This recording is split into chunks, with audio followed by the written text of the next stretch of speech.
დაპირებისამებრ გთავაზობთ ინფორმაციას ცხოველების, ფრინველების, თევზების და მათი ჯანმრთელობის შესახებ. ასევე მოვლის და ფსიქოლოგიის თემაზე. ჯილეხი. ჯილეხი არის მწვავე ინფექციური დაავადება, რომელსაც იწვევს ბაქტერია. ის ძირითადად აზიანებს ბალახის მჭამელ ცხოველებს, მაგრამ შეიძლება დაავადდეს ადამიანიც. ჯილეხი გავრცელებულია მთელ მსოფლიოში და ხასიათდება მძიმე მიმდინარეობით. დაავადება შეიძლება იყოს როგორც კანის ფორმით, ასევე სეფსისის სახით.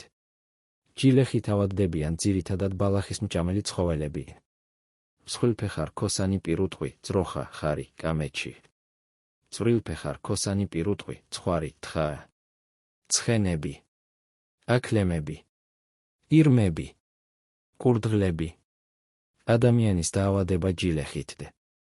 ადამიანი შეიძლება დაავადდეს ჯილეხით ცხოველებთან კონტაქტის შედეგად, ანუ დაავადებული ცხოველის პროდუქტებთან, კანი, ბეწვი, ხორცი, შეხებით, ან დაბინძურებული ნიადაგიდან და აეროზოლებით. ჯილეხი ადამიანში შეიძლება გამოვლინდეს რამდენიმე ფორმით.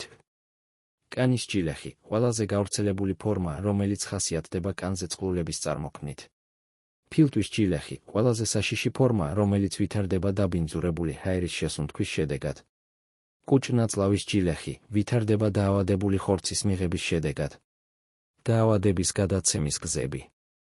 ჯილეხი ძირითადად გადაეცემა შემდეგი გზებით: ცხოველებთან კონტაქტი, დაავადებულ ცხოველებთან პირდაპირი შეხება, მათი სისხლი, ნერწყვი, შარდი ან განავალი. დაბინძურებული ნიადაგი, ბაქტერიის სპორები ცხოვრობენ ნიადაგში წლების განმავლობაში, რამაც შეიძლება გამოიწვიოს დაავადება.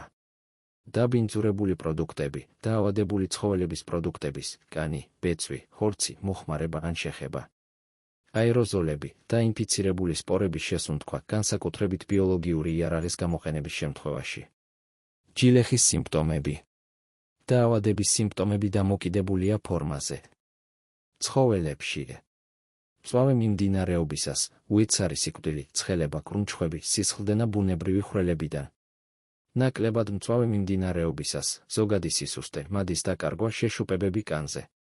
ადამიანებში. კანის ჯილეხი. მცირე ზომის ქავანა გამონაყარი კანზე, რომელიც სწრაფად გადაიქცევა პაპულაში. პაპულა გარდაიქმნება ბუშტუკად, რომელიც ივსება სითხით. ბუშტუკის კდება და წარმოიქმნება წყლული შავი ნეკროზული ფსკერით, ეგრეთ წოდებული შავი იარა ან ლაქა. ლიმფური კვანძების გადიდება. ფილტვის ჯილეხი. თავიდან გრიპის მსგავსი სიმპტომები, სისუსტე, ცხელება, კუნთების ტკივილი.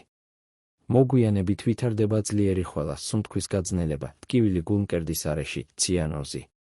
შეიძლება განვითარდეს სეფსისი და მენინგიტი. კუჭ-ნაწლავის ჯილეხი. მუცლის ტკივილი, გულისრევა, ღებინება, სისხლიანი დიარეა. შეიძლება განვითარდეს მუცლის ღრუსანთება და შოკი. ჯილეხის დიაგნოსტიკა. ჯილეხის დიაგნოსტიკა მოიცავს შემდეგ მეთოდებს: კლინიკური გამოკვლევა, სიმპტომების შეფასება და ანამნეზის შეგროვება. ლაბორატორიული კვლევები. სისხლის, კანის ნაცხის ან სხვა ბიოლოგიური მასალის მიკროსკოპული გამოკვლევა ბაქტერიის აღმოსაჩენად. ბაქტერიული კულტურის გამოყვანა და იდენტიფიკაცია. პოლიმერაზული ჯაჭვური რეაქცია დნმ-ის გამოვლენისთვის.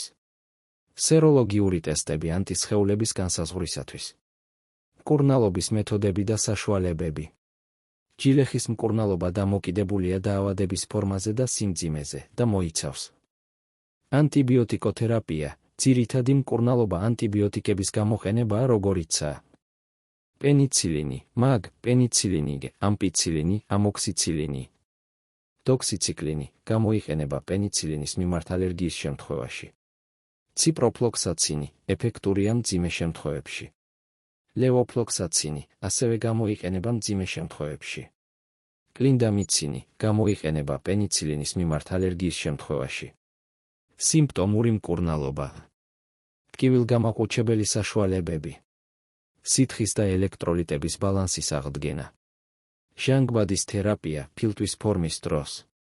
იმუნოგლობულინები, მძიმე შემთხვევებში შეიძლება გამოყენებულ იქნას სპეციფიური იმუნოგლობულინები, რომლებიც შეიცავენ ანტისხეულებს ჯილეხის ტოქსინის მიმართ. პრევენცია და რჩევები. ჯილეხის პრევენცია მოიცავს შემდეგ ზომებს. ვაქცინაცია, ცხოველებისთვის არსებობს ეფექტური ვაქცინები, რომლებიც რეგულარულად უნდა ჩატარდეს. ადამიანებისთვის ვაქცინაცია გამოიყენება მაღალი რისკის ჯგუფებში, ვეტერინარები, ლაბორატორიის თანამშრომლები. ჰიგიენა, კაცრად დაიცავით ჰიგიენის წესები ცხოველებთან მუშაობისას. დამცავი ტანსაცმელი, გამოიყენეთ დამცავი ტანსაცმელი და ხელთათმანები, როდესაც მუშაობთ ცხოველებთან ან მათ პროდუქტებთან. კარანტინი, თუ თქვენს ცხოველებში ჯილეხი გამოვლინდა, აუცილებელია კარანტინის დაწესება და დაავადებული ცხოველების იზოლირება.